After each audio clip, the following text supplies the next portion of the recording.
Buenas tardes a todos y bienvenidos un lunes más a La Factoría.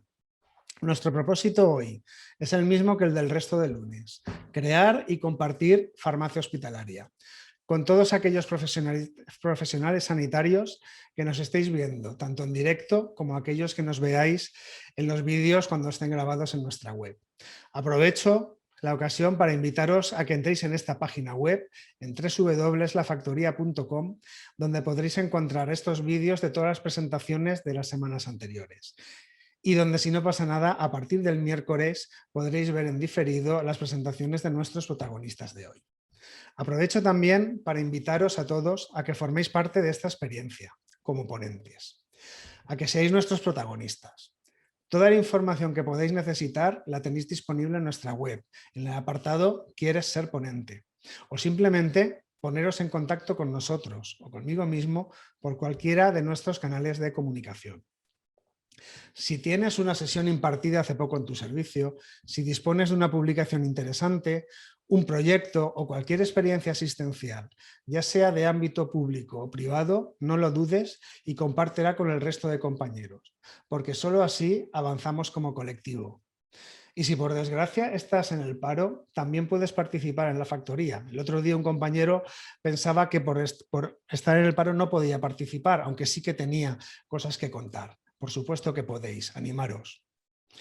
Hoy en la factoría tenemos como moderador a un amigo que, a pesar de su juventud, destaca tanto por su calidad humana como por su trayectoria profesional. Tenemos la suerte de contar con el doctor Raúl Ferrando Piqueres, jefe del Servicio de Farmacia del Hospital General Universitario de Castellón, que va a moderar este webinar.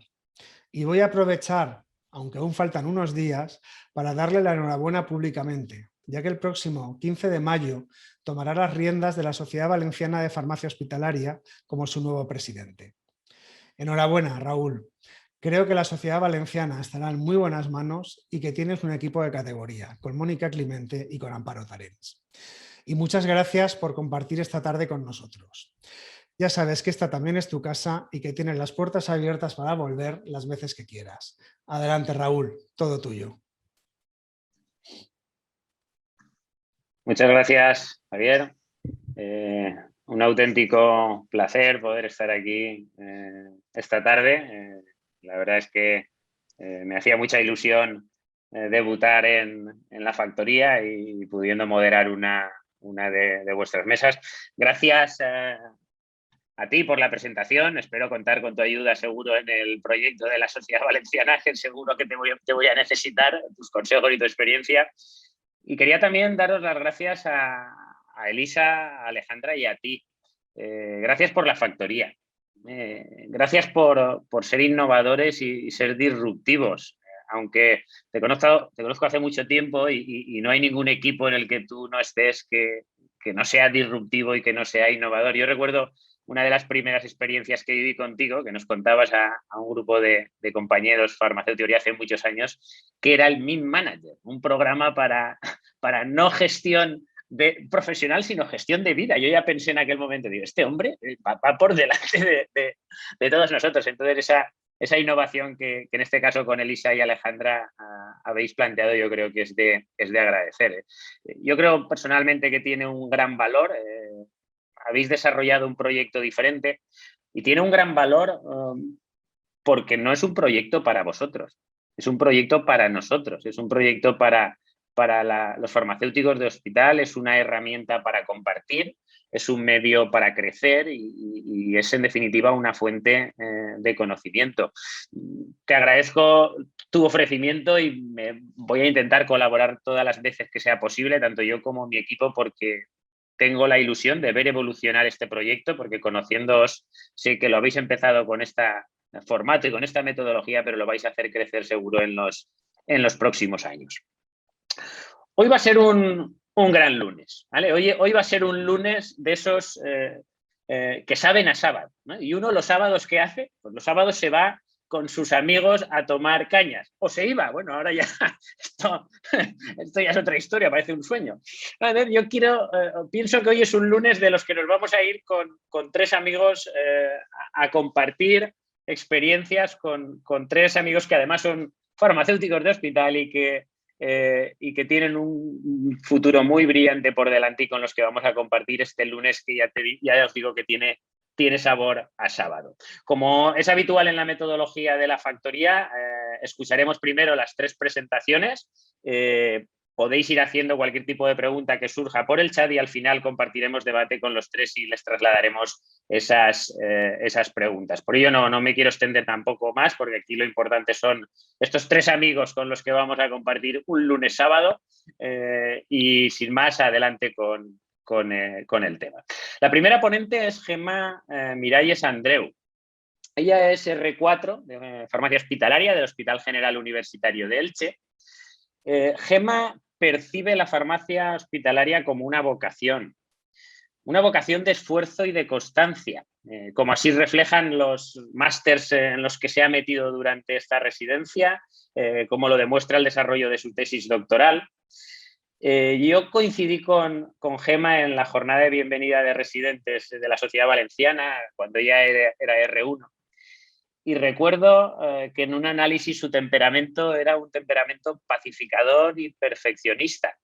Ella mostraba tranquilidad y es una persona ordenada. Aquel test que yo le hice nos salía germánica y asiática, sus características, pero no me he querido quedar con eso, sino que he intentado preguntar en su entorno cómo la veía. Y bueno, cuando uno ve lo que le cuentan, dice, me la ficharía ahora cuando acabe la residencia para una sustitución en Castellón, porque la definen como trabajadora incansable, como generadora de ideas, innovadora y creativa, ingeniosa y predispuesta a la ayuda permanente. Yo creo que un auténtico lujo para el servicio en el que esté.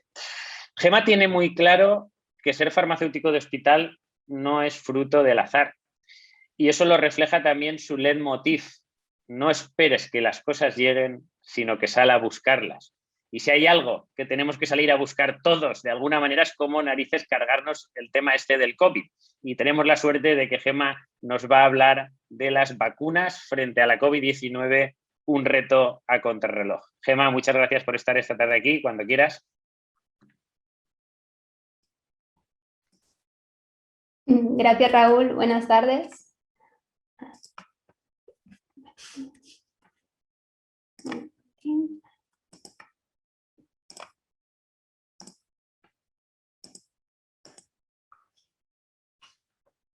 Gracias, Raúl. En primer lugar, quería dar las gracias al equipo de la factoría por darnos la oportunidad de participar en sus sesiones. Y en segundo lugar, quería agradecer a mi compañera María, ya que conjuntamente hemos estado revisando el tema de las vacunas. Y la verdad es que ha sido un apoyo fundamental para el desarrollo de esta sesión. Sin más dilación, voy a empezar con la sesión, que tiene como objetivo aportar una visión global del desarrollo de las vacunas frente a la COVID. En primer lugar, como todos sabemos, la pandemia COVID es una crisis mundial que ha tenido un alto impacto a nivel sanitario, social y económico. Hay más de 3 millones de casos confirmados en España y más de 138 millones de casos confirmados en todo el mundo. A nivel de vacunación, ya se han administrado más de 12 millones de dosis y más de 3 millones de personas ya han recibido la pauta completa de vacuna.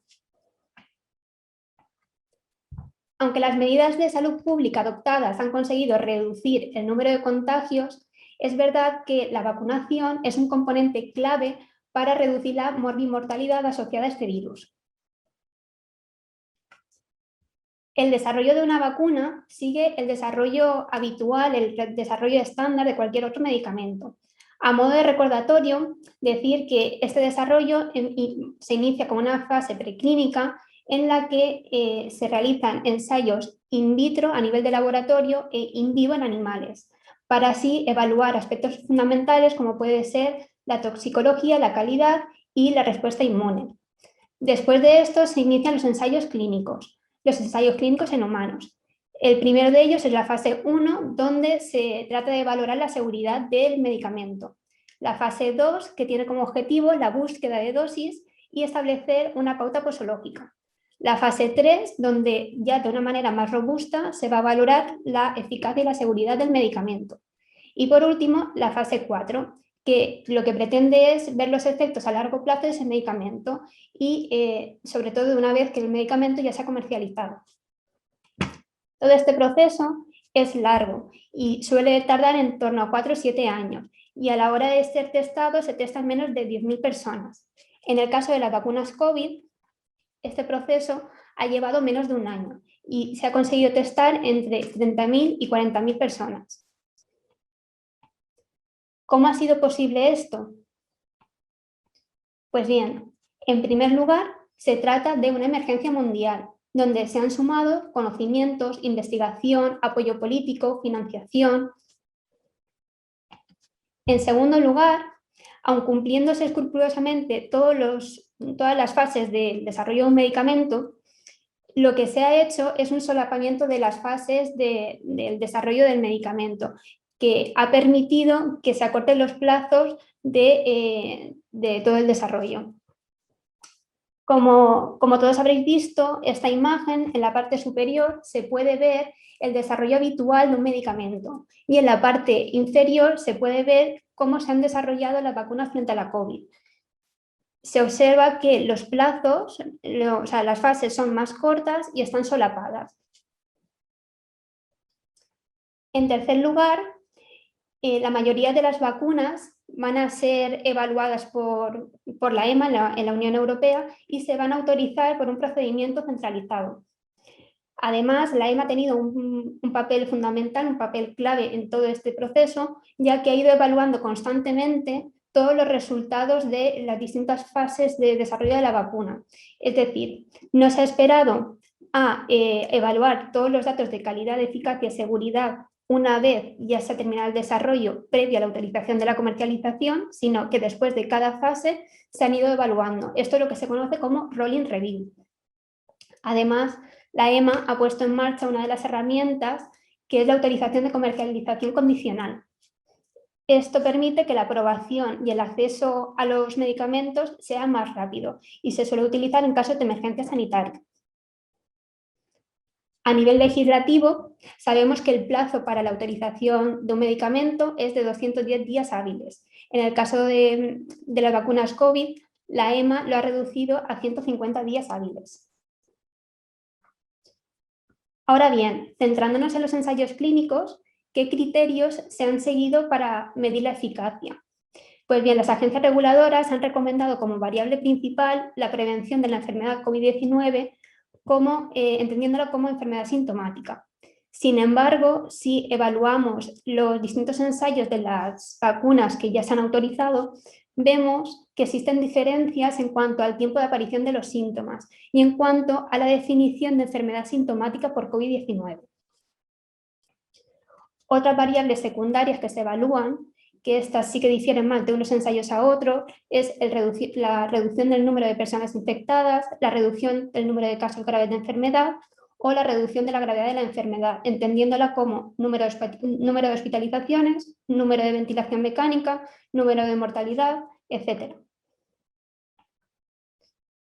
En cuanto a la eficacia mínima, es verdad que la EMA no ha establecido un nivel mínimo, sino que va a evaluar de forma individual el balance beneficio-riesgo de cada vacuna.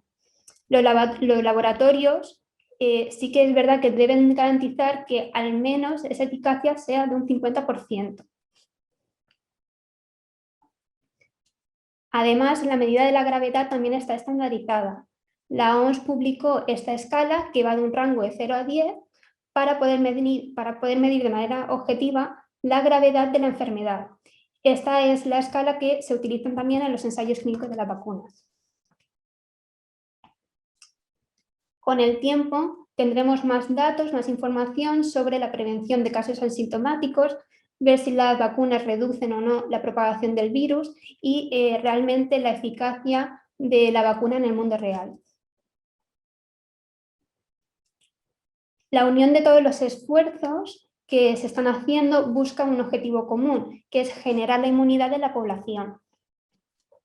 De este modo, en el momento en el que recibimos la vacuna, nuestro organismo, cuando va a entrar en contacto con el SARS-CoV-2, ya tendrá anticuerpos para defenderse, de manera que no desarrollaremos la enfermedad. Es importante remarcar que el hecho de haber recibido previamente una vacuna no va a afectar a los resultados de las pruebas diagnósticas como la PCR o el test de antígenos.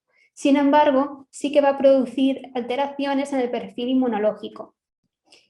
Actualmente las vacunas que hay autorizadas van encaminadas a que el organismo hospedador genera anticuerpos frente a la proteína S del virus. Por tanto, nosotros generaremos IgM frente a la proteína S e IgG. De manera que cuando queremos diferenciar entre una persona que ha pasado previamente la infección a una persona vacunada, la única inmunoglobulina que nos serviría para marcar esa diferencia sería la IgG de la nucleocápside. Parece ser que la inmunidad que generan las vacunas no es homogénea en toda la población. Este es un estudio donde se evalúa la titulación de anticuerpos 7 días después de recibir la segunda dosis de la vacuna de Pfizer.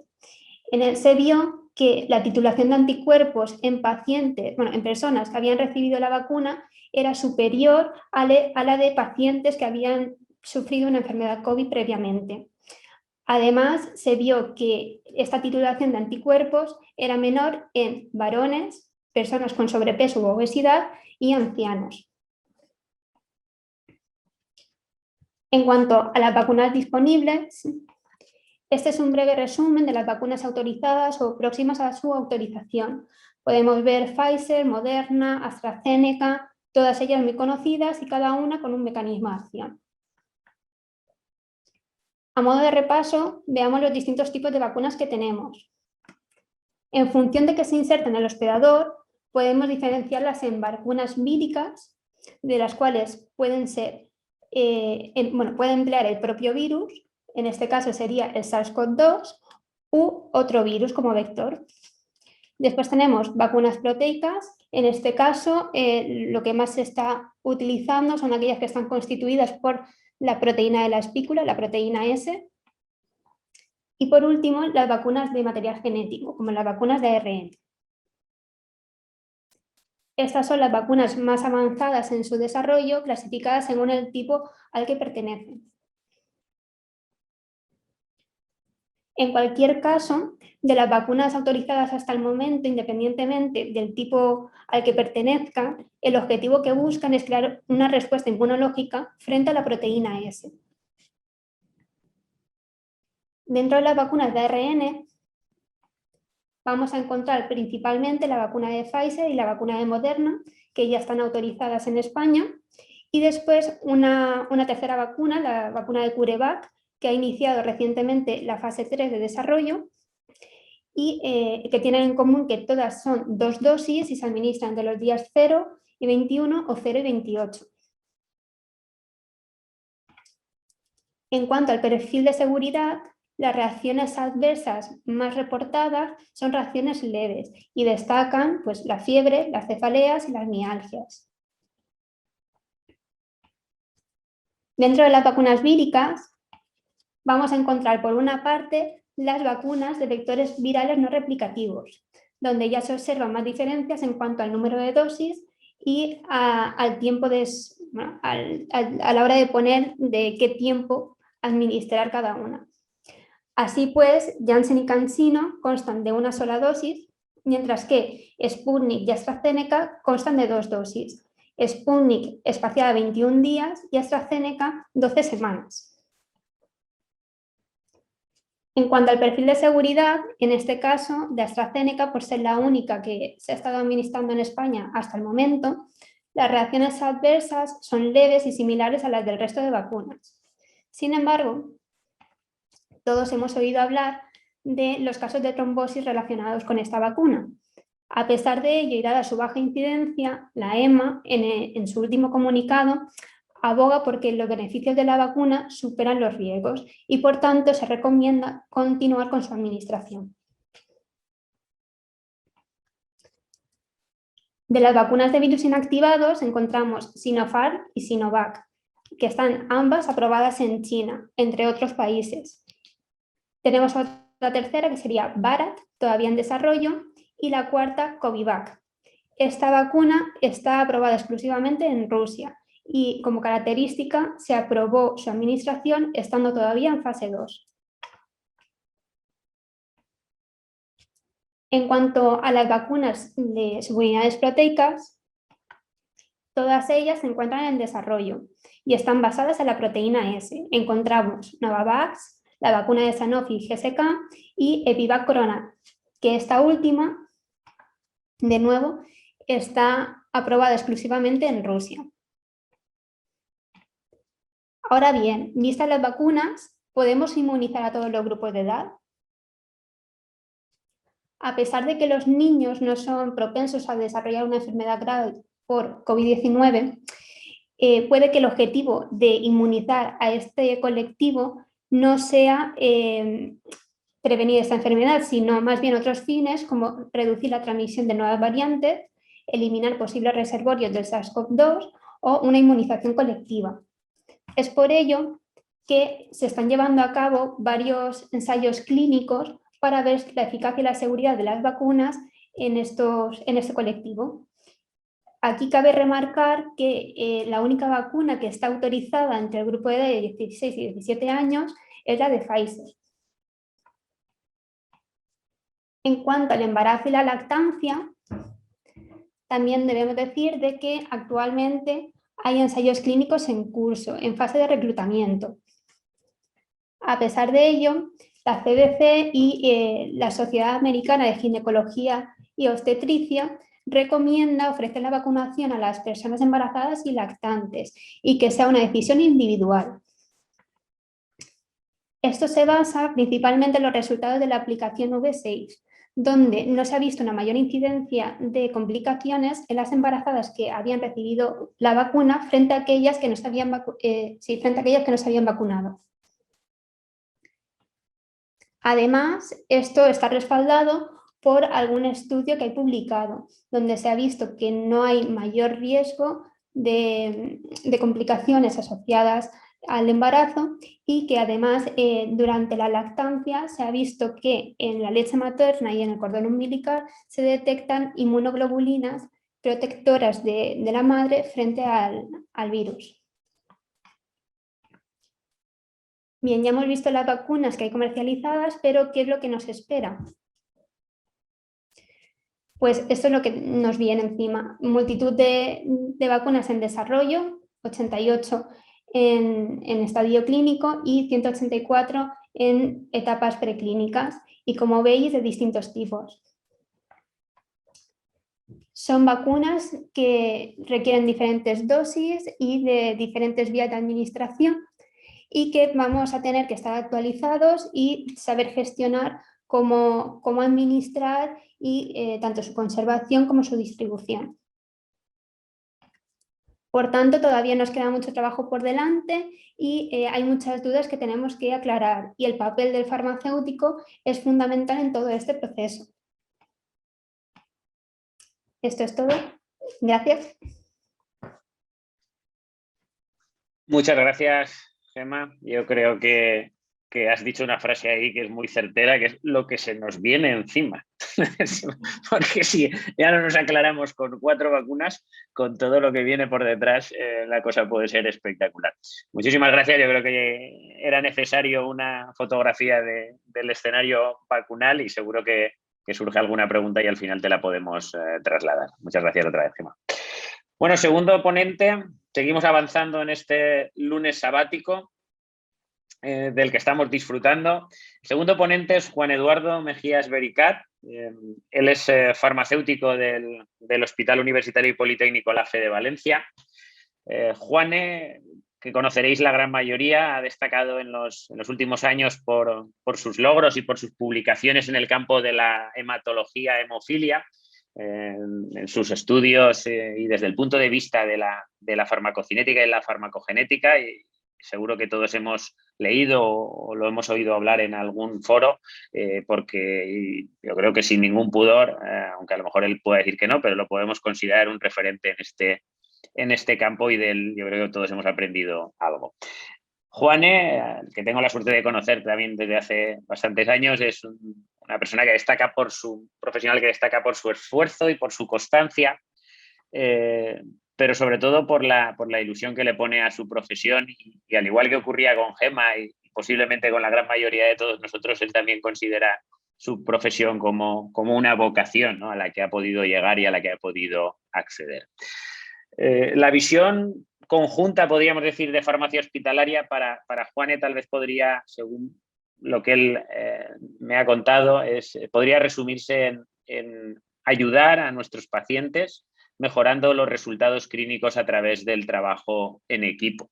Ese trabajo en equipo que le ha llevado a donde está y con un futuro muy brillante por delante, y al que vamos a aprovechar su expertise para que nos cuente cosas del campo que domina, y él nos va a hablar del switch guiado por farmacocinética, factores de vida media extendida en hemofilia.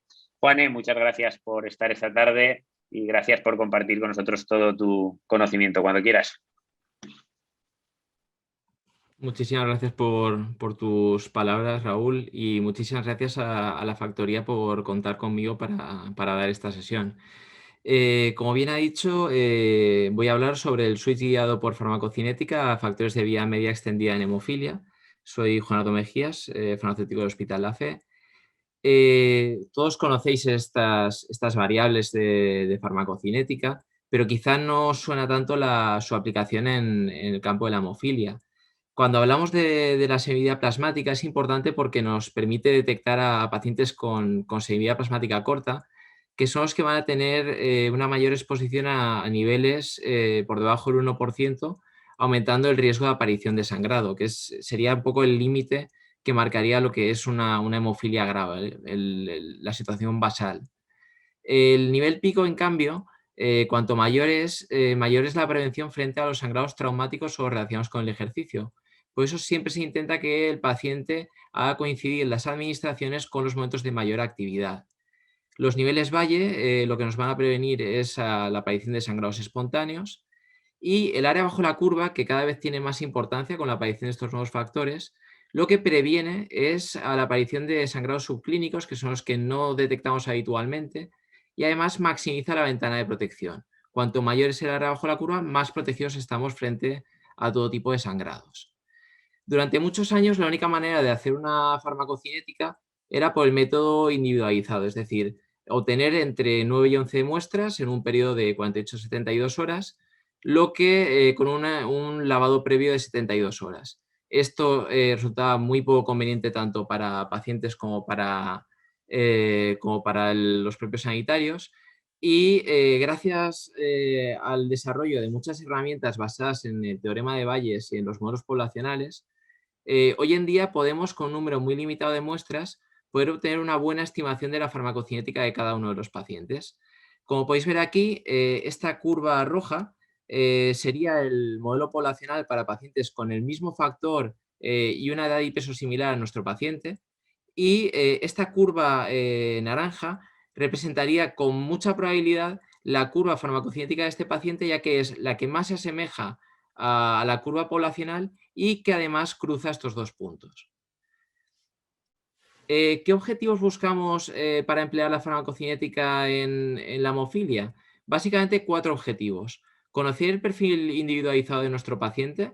De esta manera vamos a poder personalizar el tratamiento en función de la farmacocinética. Podremos mejorar el control de los sangrados y detectar faltas de adherencia. Y, por supuesto, podremos favorecer el desarrollo de modelos poblacionales, ya que esto no deja de ser enfermedades raras en las que muchas veces no hay un modelo específico para cada uno de los fármacos. Desde hace unos años han aparecido unos nuevos factores, los de vía media extendida o EHL, que utilizan distintas tecnologías para intentar extender la vía media, y realmente de las distintas aproximaciones, las que más se han utilizado son la unión a polietilenglicol o pegilación y la obtención de proteínas de fusión, ya sea unidas a la fracción constante de la inmunoglobulina o a la albúmina. Estos serían los productos que hay disponibles hoy en día en el mercado. De factor 8 destaca, por un lado, unido a la fracción FC de la inmunoglobulina, estaría el Octa, y luego los factores pegilados, Adinovi y Speroxytib, que solo se pueden utilizar en pacientes a partir de 12 años, ya que los productos pegilados no están autorizados en la EMA para este tipo de factores, en menos de 12 años. Respecto a los factores 9 tenemos los tres tipos de estrategias. Alprolix, que lo que hace es unir a la fracción FC de la inmunoglobulina; Refixia, que utiliza un factor 9 glicopegilado, e Idelvion, que lo que hace es conjugar con la albúmina. La pegilación lo que consigue es que disminuya la interacción con los receptores hepáticos, que es el órgano que se encarga de degradar el factor 8, y de esta manera disminuye la proteólisis y aumenta la vida media de estos factores. Mientras que la unión a la fracción constante de la inmunoglobulina lo que consigue es que aumente la interacción con el factor FC neonatal. De esta manera, este factor 8 se escapa de la degradación lisosomal y se mantiene más tiempo en la circulación. ¿Cómo se define un fármaco EHL? Tiene que cumplir 3 criterios. Estar diseñado con una tecnología específica para alargar la vía media, mejorar el ratio de área bajo la curva respecto al comparador SHL al menos 1,25 veces y la vía media al menos 1,3 veces. De esta manera, de los 200 factores que se han comercializado en los últimos años, solo lo cumplirían los pegilados, Adinovic y Biesperoc, y los que se obtienen por unión a la fracción constante de la inmunoglobulina. ¿Qué ventajas van a tener estos fármacos? Aumentan la protección frente a las hemorragias, reducen la aparición de sangrados, mejoran teóricamente la adherencia ya que se reduce el número de infusiones semanales, disminuye tanto el consumo en unidades internacionales como el coste ya que actualmente los precios son muy similares y teóricamente reduce la inmunogenicidad ya que se asemejan menos al factor 8 endógeno, por lo tanto es menos probable que se generen anticuerpos frente al factor 8 en estos casos. ¿Cuál es nuestra experiencia en la FE? Llevamos cerca de 4 años trabajando en Switch guiado por farmacocinética. Hemos tratado a unos 200 pacientes con hemofilia A y B, una cuarta parte de ellos procedentes de otros hospitales. Hemos analizado hasta 19 tipos diferentes de factor 8 y factor 9, realizando más de 450 estudios de farmacocinética y también hemos asesorado a otros centros. Parte de esta experiencia ha sido publicada en distintos artículos. ¿Cuál es nuestra experiencia en concreto en el switch a factores EHL? Bueno, nosotros no hay una norma establecida de cómo hacer el cambio. Esto es un poco cómo lo hacemos nosotros, ¿vale? Intentamos tener siempre una farmacocinética con el factor previo, es decir, saber cuál es la situación de partida de nuestro paciente. No cambiamos a ciegas, sino que mantenemos una pauta más o menos similar, salvo que la cinética previa nos indique que podemos espaciar, porque el paciente ya tiene una farmacocinética muy buena con el factor previo. Y tras 2 o 3 semanas hacemos un nuevo estudio de farmacocinética y ya con este segundo estudio, empleando la calculadora de dosis que tienen estas herramientas, ajustamos la profilaxis del paciente. Teniendo en cuenta que siempre es importante tener en cuenta la edad, sobre todo en pacientes pediátricos, el peso, el patrón de sangrados, así como el estilo de vida y la actividad física de cada tipo de paciente. Estamos liderando un proyecto multicéntrico que lo que busca es analizar un año antes y un año después del switch a factores EHL cómo son los cambios a nivel clínico y a nivel farmacocinético. A día de hoy se han incluido a 75 pacientes procedentes de 7 hospitales. Más o menos la mitad han cambiado a factores unidos a fracción FCE y la otra mitad a productos pegilados. La mediana edad ronda en torno a los 26 años. Y la gran mayoría son pacientes con hemofilia grave, aunque sí que es cierto que hay 6 pacientes con hemofilia moderada, todos en profilaxis. Analizamos la farmacocinética utilizando el programa WAPSEMO y comparamos entre ambos periodos las siguientes variables farmacocinéticas, los ratios de mejora en semivida plasmática y área bajo la curva, que es lo que define un fármaco EHL, así como los consumos en forma del número de dosis semanales y la dosis kilosemana, así como las tasas de sangrado. Estos son los resultados que hemos obtenido en este primer corte. Vemos que prácticamente todos los parámetros farmacocinéticos mejoran. Hablamos de que la vía media, por ejemplo, aumenta cerca de unas 5 horas, casi se duplica el área bajo la curva, aumenta el nivel pico, los valles a los 24, 48 y 72 horas, aumenta el tiempo hasta alcanzar el 5, el 2 y el 1%. También vemos que el número de dosis semanales pasa de 3 dosis semanales a 2 dosis semanales en la mayoría de pacientes y también se reduce la dosis kilosemana, ¿vale? El consumo total. También vemos que se reducen las tasas de sangrados. Analizando un poco más, vemos que se cumplen los criterios que marcaba qué es un EHL o no, ¿vale? Hablamos de ratios de mejora de una mediana de 1,3 en la vía media y de 1,8 en área bajo la curva. Se ven resultados en vida real mejores a los que se veían en los ensayos clínicos en cuanto al área bajo la curva. Y se ven en los distintos perfiles de población. Teniendo en cuenta que el OCTA es el único que está aprobado en todas las poblaciones, comparamos los menores y mayores de 12 años y vemos que todos ellos cumplen los criterios, aunque sí que es cierto que los mayores de 12 años son los que tienen una mejora más marcada. Vemos que se reduce la frecuencia de dosis en un 33% de mediana, un 20% respecto a la dosis kilo-semana, y de mediana se evitan un 39 dosis por paciente al año, ¿vale?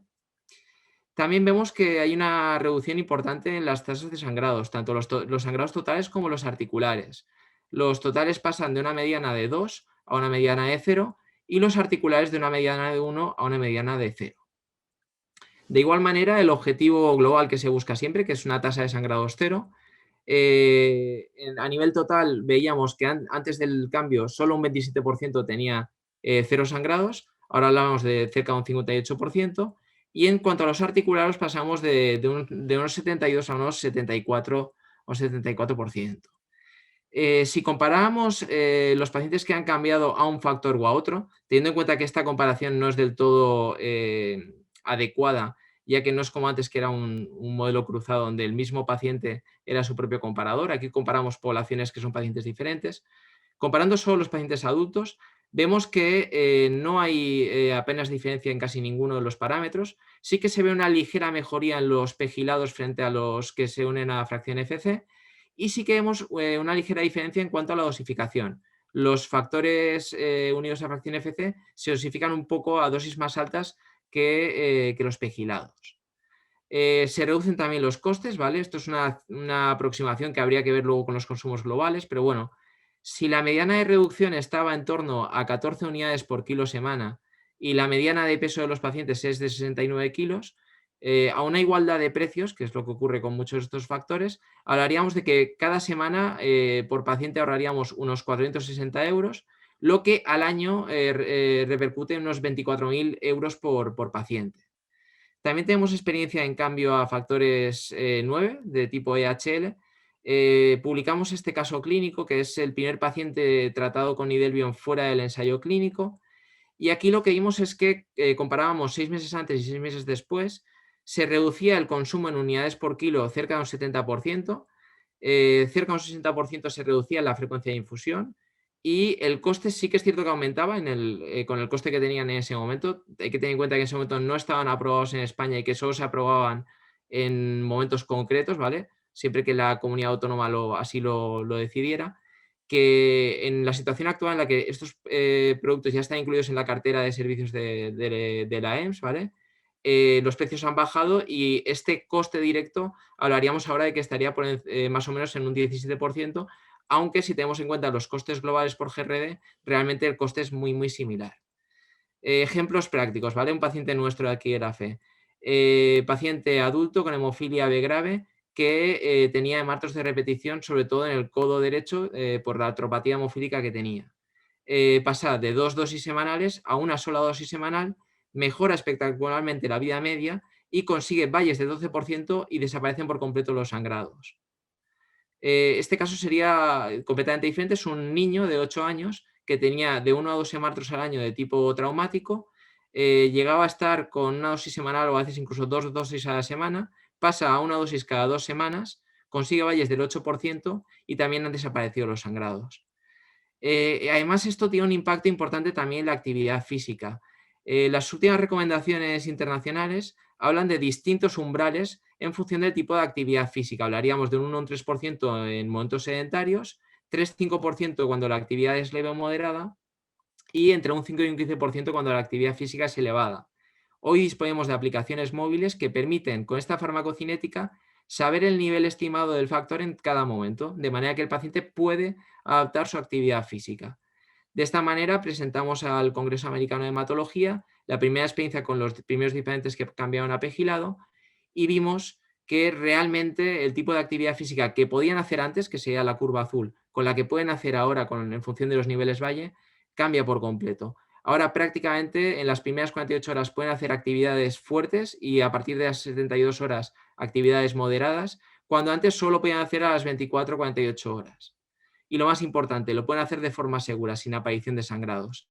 De manera que, en conclusión, estos factores EHL han demostrado en práctica clínica que mejoran significativamente la farmacocinética, el control de los sangrados y reducen el número de infusiones, así como el consumo.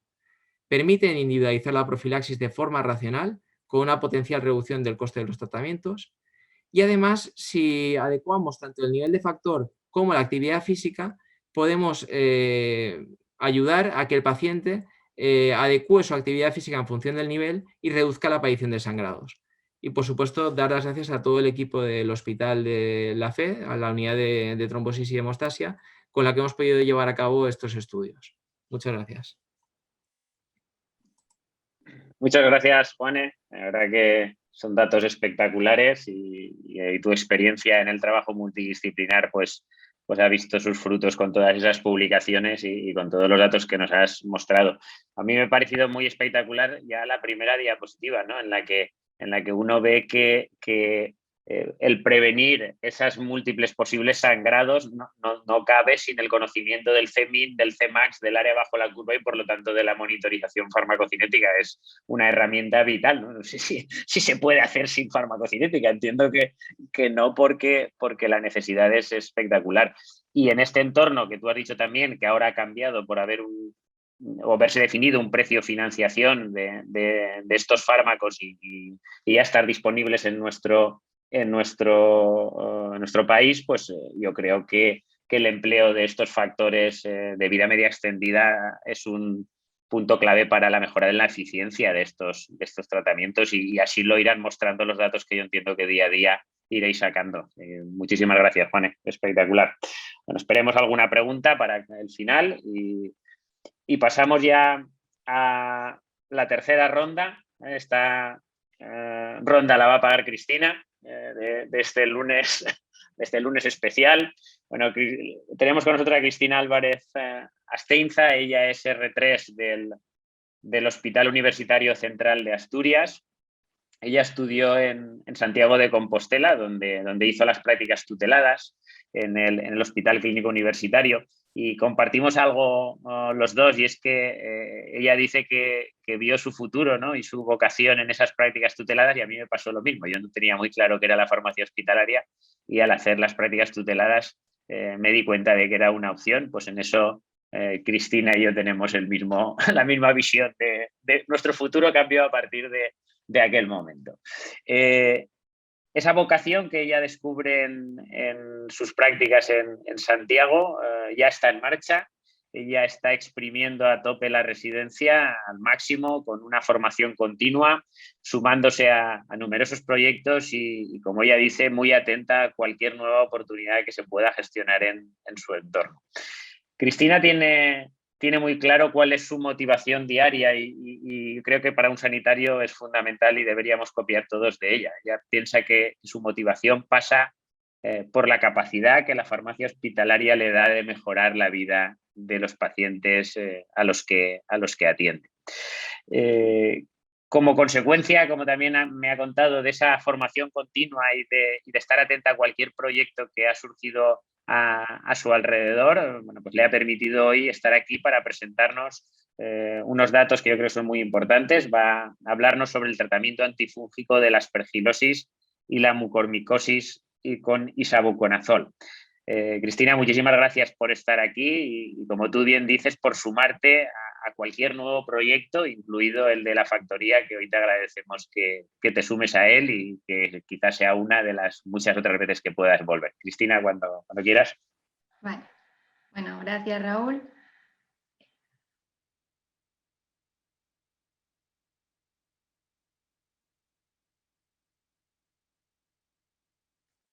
Bueno, pues buenas tardes a todos. Agradecer la introducción, Raúl, y, como no, al proyecto de la Factoría de la SEG por la participación en la sesión de esta tarde, en la que os voy a hablar sobre el tratamiento antifúngico de las aspergilosis y las mucormicosis y del papel del isavuconazol.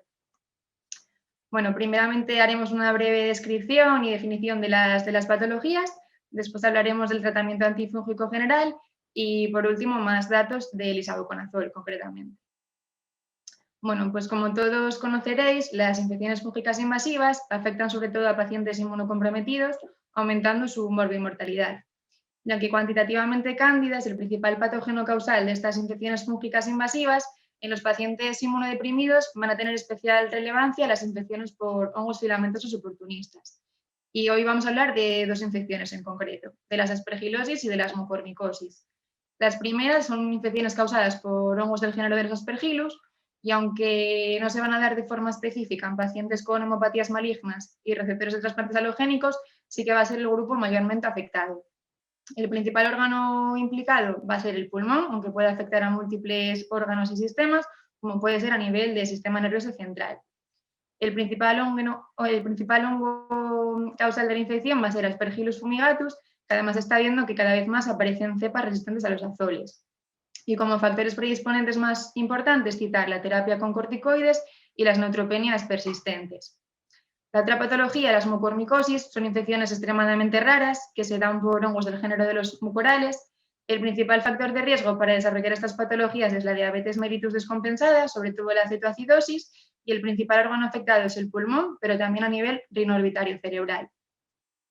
Bueno, van a ser unas patologías con una elevada morbimortalidad si no se instaura un tratamiento de forma rápida y si no se recibe un antifúngico efectivo. Por tanto, va a ser muy importante realizar profilaxis antifúngica en los pacientes con elevado riesgo de desarrollar estas enfermedades, como pueden ser algunos pacientes hematológicos.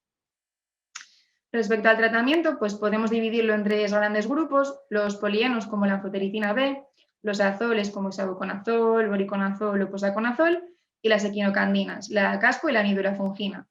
Y vamos a elegir un nuevo tratamiento en función de varios factores, como es el estado inmunológico del paciente, la función renal y hepática y también los tratamientos previos recibidos. Bueno, vamos a comenzar con el tratamiento de las aspergilosis y lo vamos a dividir en tres apartados: aspergilosis invasivas, sospechas de aspergilosis y los casos más complicados, cuando ya son progresivas o refractarias. En el primer caso, cuando tenemos una aspergilosis invasiva, podemos realizar tratamiento monoterapia, bien con voriconazol o con isavuconazol, considerando este último como una alternativa mejor tolerada. Cuando tenemos una infección más grave, podemos realizar un tratamiento dual, combinando voriconazol con una equinocandina. Pero tenemos que tener en cuenta el incremento sustancial de toxicidad que supone esta combinación. Por tanto, muchos expertos prefieren realizar un tratamiento monoterapia y reservar esta opción para casos más graves, como son los pacientes con neoplasias hematológicas complicadas y neutropenias persistentes. Otra opción de tratamiento es el empleo de anfotericina B, sobre todo en casos de hepatotoxicidades severas, interacciones con voriconazol o en casos de resistencia a otros azoles. Y sí que se posiciona isavuconazol como una mejor alternativa en pacientes con insuficiencia renal, frente a voriconazol y anfotericina B. Cuando tenemos una sospecha de una infección fúngica invasiva, pero sin un diagnóstico confirmado de aspergilosis, si el paciente ha recibido previamente un azol, lo que se suele hacer es cambiar a anfotericina B, puesto que cubre los aspergillus resistentes y también los mucorales, que luego veremos que voriconazol es intrínsecamente resistente a los mucorales e isavuconazol tiene un perfil de actividad intermedio.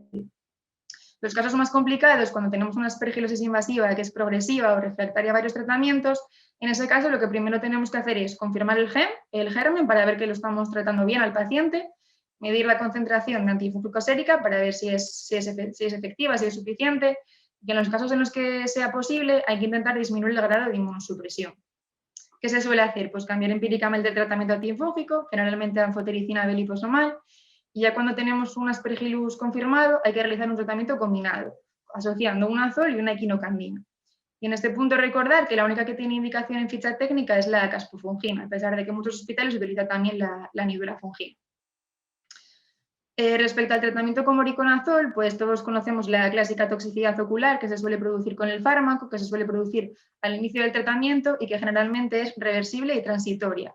Solo deberíamos suspender el tratamiento en casos en los que la toxicidad ya es persistente o severa.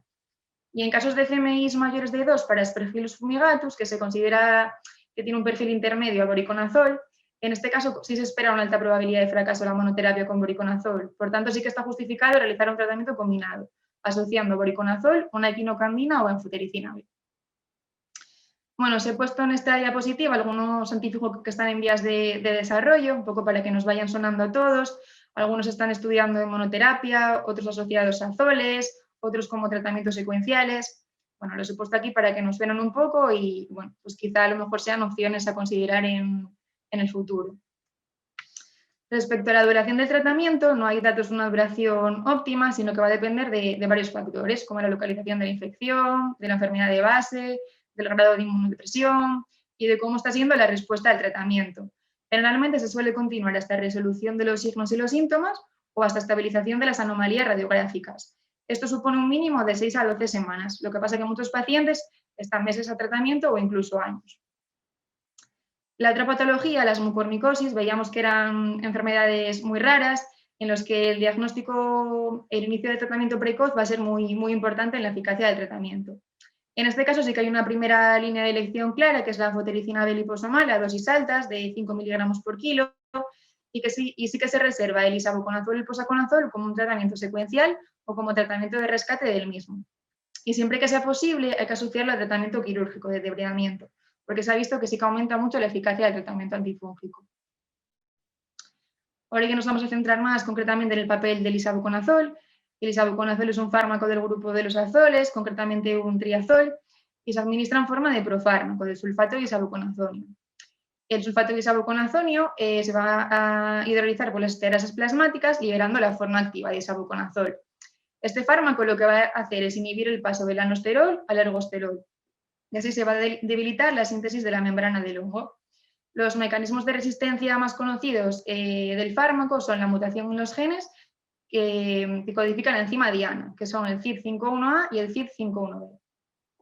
El fármaco fue comercializado en 2014 y fue considerado un fármaco huérfano con indicación por la FDA en aspergilosis y mucormicosis invasivas y con indicación en la Agencia Española y Europea en aspergilosis invasivas, y en este caso sí que era un poco más concreto, tenía indicación en mucormicosis, pero solo para los pacientes en los que la anfotericina B no es adecuada, que veíamos que era la terapia de primera línea. Tenemos 2 presentaciones disponibles, las cápsulas para administración oral y los diarios de administración intravenosa, que han de administrarse siempre a través de un filtro en línea de entre 0,2 y 1,2 micras de poliéter sulfona.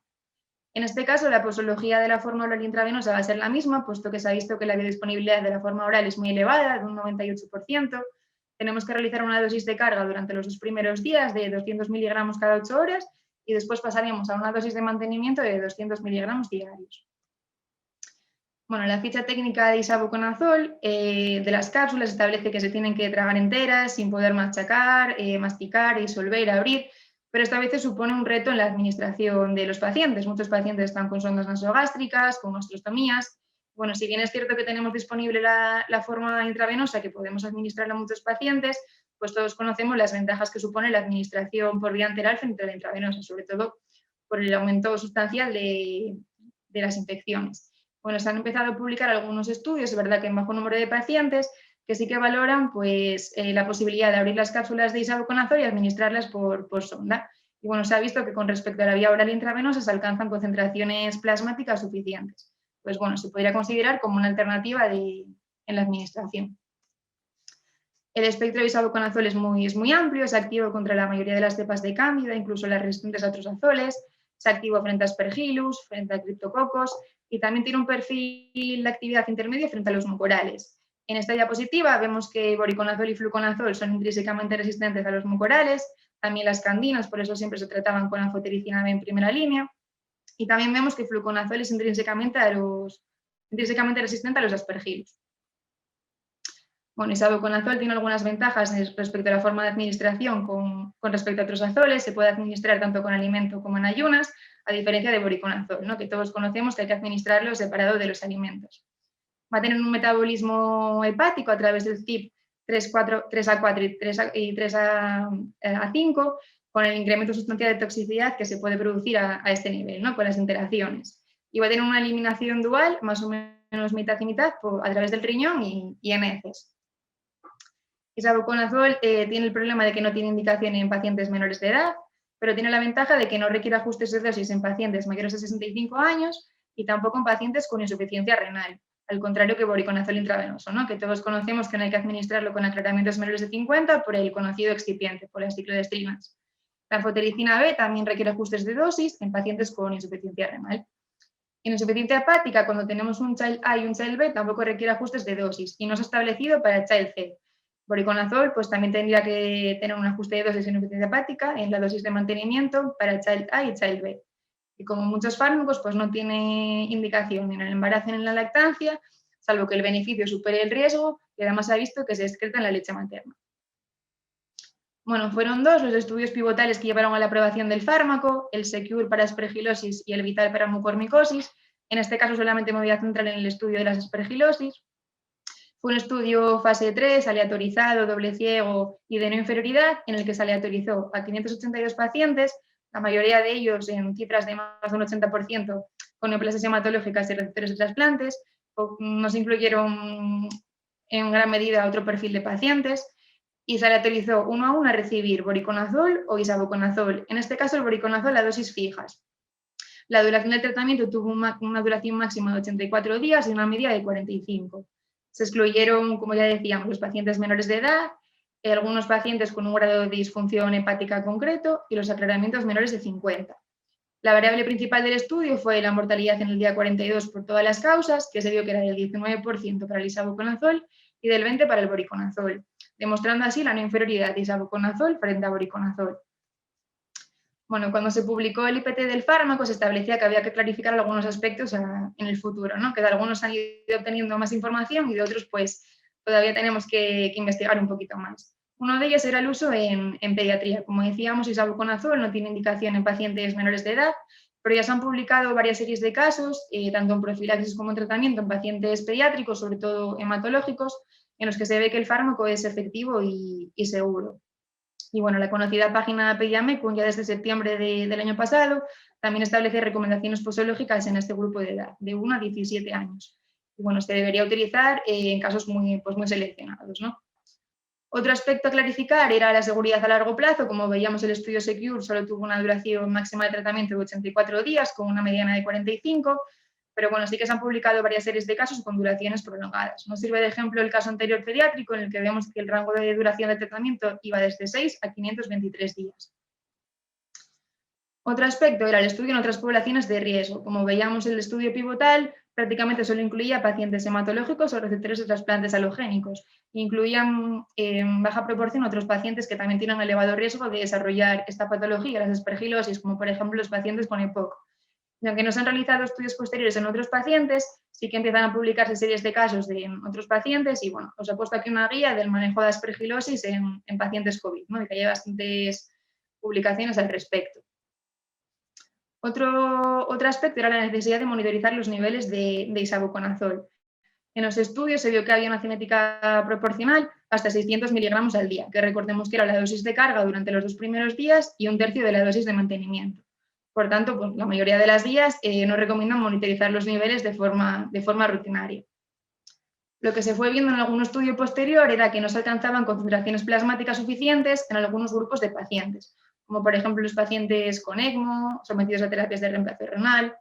Bueno, es verdad que eran pacientes pues, más complejos y más concretos, y bueno, pues parece que a lo mejor es un aspecto a clarificar en el futuro si se puede monitorizar los niveles plasmáticos en un determinado subgrupo de pacientes. Pero bueno, la información al respecto es un poco contradictoria y bueno, yo creo que todavía en esto nos queda un poquito más por ver en el futuro. Respecto a la seguridad, bueno, os he puesto aquí las reacciones adversas más frecuentes escritas en ficha técnica. No me voy a parar mucho en ellas, muchas son comunes a un montón de fármacos, muy inespecíficas.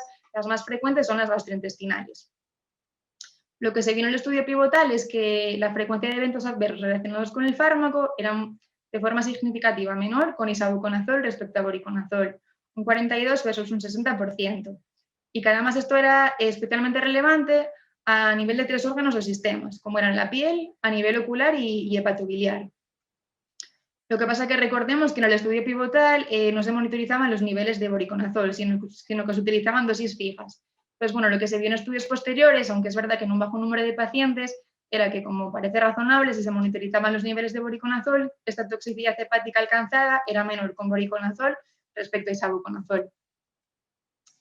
Y bueno, ya un poco para terminar, os he puesto aquí las contraindicaciones del fármaco, que es el empleo concomitante junto con ketoconazol, que es un inhibidor potente del CYP3A4/5, que veíamos que era por el que se metabolizaba, también con inductores potentes o moderados de este citocromo, y los pacientes con síndrome QT corto familiar. Otros azoles tienden a aumentar el intervalo QT, pero este fármaco en concreto tiende a disminuirlo. Pues también tendremos que tener cuidado con otros fármacos que tienden a disminuir también este intervalo, como por ejemplo la rufinamida. Y respecto a las interacciones, pues isavuconazol va a tener las interacciones de grupo características, como son con los inmunosupresores, pero como es un inhibidor moderado del citocromo CYP3 a 4,5, no requiere ajustes de dosis de la ciclosporina, tacrolimus ni sirolimus concomitantes. Voriconazol y posaconazol, por contra, tienen contraindicación o recomendación de evitar junto con sirolimus, y si empleamos ciclosporina y tacrolimus concomitante, lo que tendríamos que hacer es disminuir previamente la dosis de estos fármacos. Y bueno, muchas gracias. Muchas gracias, Cristina. Otra excelente presentación. Nos has hablado de una serie de patologías también donde el inicio precoz y certero de la terapia es fundamental, sobre todo porque el desenlace, como bien has dicho, puede ser fatal. De ahí que el empleo de cualquier tipo de herramienta como la monitorización farmacocinética de voriconazol, que se hace en muchos sitios, del isavuconazol, aún no tanto, pero lo has puesto en cuarentena, con lo cual yo creo que tenemos que coger el testigo de que eso es una línea de trabajo a desarrollar en los centros, en los servicios de farmacia que nos dedicamos un poco al tema de la farmacocinética.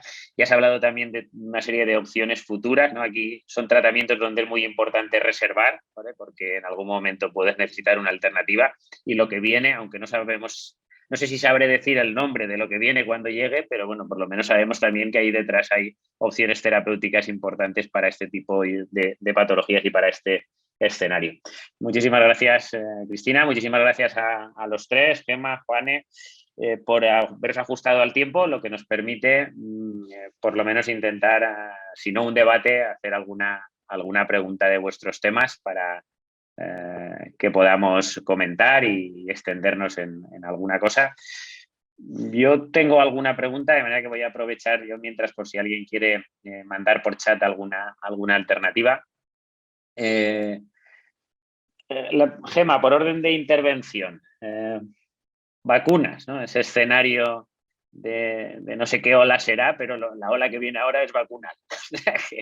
que nos has contado, nos has hecho una fotografía que para mí ha sido muy importante, muy reveladora del escenario que tenemos ya inmediato y por delante en breve. Y ha habido una diapositiva de las últimas que has puesto sobre las vías de administración, ¿no? Nosotros ahora estamos todos con las administraciones subcutáneas, con las intramusculares, etcétera, pero vienen cosas intranasales, ¿no? Administración intranasal y especialmente en alguna de las vacunas de nuestro entorno más próximo de desarrollo. ¿Qué información, qué beneficios, qué diferencias? No sé si has podido leer algo al respecto de lo que estamos utilizando ahora frente a estas nuevas vías de administración.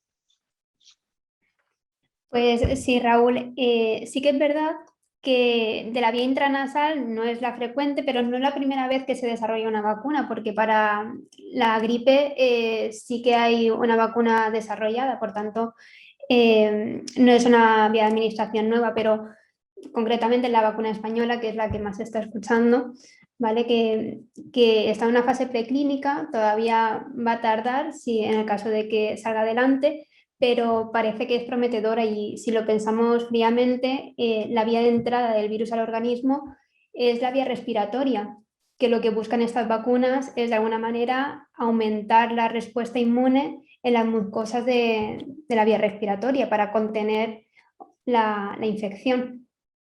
Además, ya centrándome un poco a lo mejor en la vacuna española, sí que es verdad que se ha hablado mucho de las vacunas de ARN y tal, que utiliza en este caso una tecnología similar, ¿vale? Porque utiliza ARN, pero sí que es verdad que no utiliza lo que es el ARN que va a codificar la proteína S, por lo que he leído, utiliza un replicón de ARN que se va a poder transcribir muchas veces una vez que está dentro del organismo y por tanto la respuesta inmunitaria va a ser mucho mayor en los hospedadores. Pero sí que vamos a tener distintas vías y, bueno, igual que intranasal, pues a lo mejor aparece otra que no tenemos fichada por ahí. Muchas gracias, Gemma. Nos compraremos la española, está clarísimo, no hay ninguna duda. A ver, Juane, también otra... A ver, a mí me ha parecido espectacular los datos que has presentado y ya se me antoja que creo que es inviable el hacer cualquier tipo de seguimiento clínico, farmacológico y del tipo que sea de un paciente hemofílico sin una monitorización. Y nos has contado los beneficios, que yo creo que lo has puesto perfecto y ha quedado muy claro, de esos factores de vida media extendida. Mi pregunta, que en base un poco a tu experiencia y a cómo estáis trabajando en la FE, ese tránsito, ¿no?, de los factores clásicos a estos factores de vida media extendida, ¿se lleva a cabo, o el objetivo es hacer el tránsito en todos los pacientes?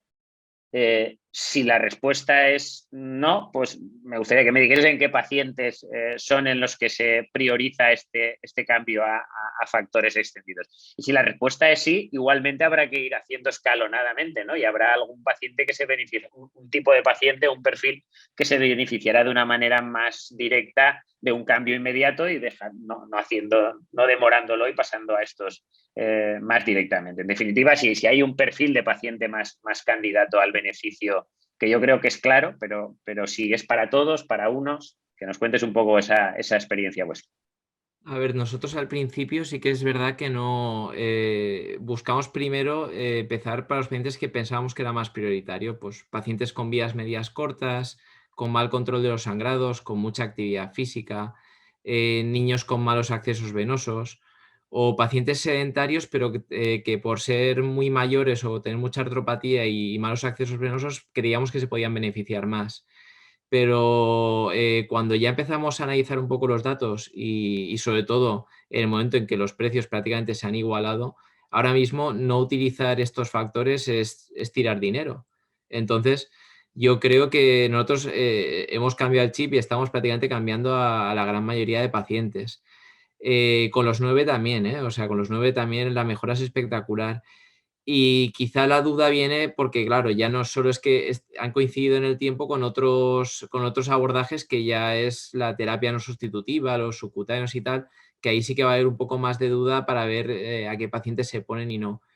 Yo creo que el escenario va a ser que vamos a tener a la mayoría de pacientes en profilaxis con factores EHL. Los pacientes leves o moderados que estén a demanda sí que podrán estar con factores estándares. O también quizá con estos EHL, y luego quizá los nuevos diagnósticos o los pacientes con inhibidores irán a los subcutáneos, que eso ya es otro mundo completamente diferente, pero en estos casos sí que han demostrado también en pacientes con inhibidores, en pacientes de recién diagnóstico, el tener una vía subcutánea y una mejora clínica es también algo muy a tener en cuenta. Y, Juane, ¿tenéis algún dato o en la práctica diaria de la percepción del paciente en ese tránsito a vida larga en cuanto a calidad de vida o percepción de él en cómo ha impactado eso a diferencia de antes, ahora en su estado, todo el ejercicio físico? Yo creo que es muy importante, pero bueno, si tenéis algo de percepción directa. A ver, nosotros también teníamos un poco que venderle al paciente que le íbamos a hacer otro nuevo estudio de farmacocinética y venderle un poco la moto. Y es curioso porque los que menos creían esto eran los propios hematólogos. Los hematólogos veían que un aumento de 1,3 veces la vía media o 1,4, 1,5 veces igual era poco, comparado con los 9, que esos te mejoran 3-4 veces. Pero para el paciente quitarse un pinchazo semanal es fundamental. O sea, los pacientes están contentísimos. Primero, están mejor controlados, prácticamente no están sangrando. Y luego, todos ellos, prácticamente todos, se han quitado al menos una infusión a la semana, que al cabo del año ya lo hemos visto, son cerca de unas 39, 40 infusiones al año. Que no es algo para dejar de lado, porque hay que pensar que son tratamientos crónicos intravenosos y que van a estar así toda la vida. Entonces, aparte, o sea, estos son un primer paso. Ahora van a venir unos nuevos factores que todavía mejoran más y es un poco que el paciente vea, primero, que se pueden cambiar de un factor a otro, que antes empezaban con un factor y se quedaban con ese factor toda su vida, y luego que no solo que se puede cambiar, sino que se puede mejorar con el cambio, que no siempre cambiamos a la opción más barata, sino que podemos cambiar a una opción mejor y más efectiva. Muchas gracias, Juane. Y ya por último, y ya ciñéndonos al tiempo, yo creo que gracias a vosotros lo hemos dicho perfecto. Cristina, esto es te voy a pedir que te mojes, ¿no? Que me digas qué es lo que tú harías. Ahora mismo el tema de las resistencias, el tema de los antibióticos, los antifúngicos, los antivirales es un gran problema de salud de la OMS. Todos nos preocupamos por la reserva de opciones terapéuticas para no quedarnos no pudiendo tratar a un paciente por el motivo que sea. Los PROAS están muy preocupados con todo esto. Nosotros como farmacéuticos estamos inmersos en estos PROAS. Entonces eso de quedarnos con antibióticos de reserva para lo que pueda pasar es algo muy, muy importante, ¿no? Entonces, de las diapositivas que has puesto, ha habido una que creo que también es de las últimas sobre los problemas de las interacciones, ¿no? con estos azoles. Voriconazol, que en muchos casos sí que monitorizamos, requiere o tiene un problema con los fármacos inmunosupresores, ¿no? Entonces, ante un riesgo de interacción donde tengas que utilizar voriconazol en un paciente inmunodeprimido que esté tratado con ciclosporina o con algún inmunosupresor que interaccione, tu recomendación en el PROA como experta de farmacia hospitalaria sería pasar a la alternativa de isavuconazol o reducir en base a monitorización de voriconazol, monitorización de inmunosupresores, reducción ya previa de dosis como has puesto. No lo sé, tendrías que desreservar para evitar una interacción. Sí, bueno, Raúl, yo creo que un poco lo que tú comentabas, al final pues están posicionados en la misma línea el voriconazol y el isavuconazol, pero claro, los fármacos nuevos siempre es mejor dejarlos un poco pues como una alternativa de rescate. O sea, en mi hospital lo que utilizamos es siempre voriconazol. Por ejemplo, en el caso de la ciclosporina o el tacrolimus veíamos que había que disminuir previamente la dosis y luego realizando un seguimiento estrecho, monitorización de niveles tanto del inmunosupresor como de voriconazol, es una alternativa totalmente válida y, bueno, en caso de imposibilidad de manejo de las interacciones y demás, pues sí que podríamos considerar isavuconazol, pero no una primera línea, salvo que esté a tratamiento con sirolimus y, como ya veíamos, pues tenía contraindicación de voriconazol o de posaconazol, ya que hay que considerar otra alternativa. Pero si no, sí, voriconazol, monitorizando los niveles y isavuconazol, considerarlo como una segunda opción. Muchas gracias, Cristina, y bueno, pues repetir a todos el agradecimiento. No se trata de hacer conclusiones porque yo creo que ha quedado todo suficientemente claro. Me quedo con lo que nos tiene encima de las vacunas de GEMA y con que esa vacuna nacional intranasal tiene o promete mucho. De Juane me quedo con la eficiencia de los nuevos factores y sobre todo la importancia de la monitorización farmacocinética en hemofilia, no la importancia, pienso que es absolutamente clave y vital. Y también de Cristina, el hecho de que seguimos teniendo que tener fármacos de reserva y hay que conocer muy bien todas las características de estas nuevas moléculas para reservarlas en aquellos casos que sean absolutamente necesarios y donde la incorporación, en este caso de la farmacocinética, en este tipo de moléculas, yo creo que también es un campo muy a trabajar. Ya se está trabajando, pero que pues, por mucho de que no se recomiende algo de rutina, no significa que no sea útil en determinados escenarios o en determinados pacientes. Lo dicho, hoy era un lunes especial, un lunes que olía a sábado y así lo he percibido yo. No os robamos más tiempo. Gracias a los ponentes, a Gemma, a Juane, a Cristina. Gracias de corazón a la factoría por lo que significa y gracias a todos los que habéis compartido esta tarde, los que habéis estado aquí compartiendo experiencias, sobre todo compartiendo vida. Un abrazo a todos.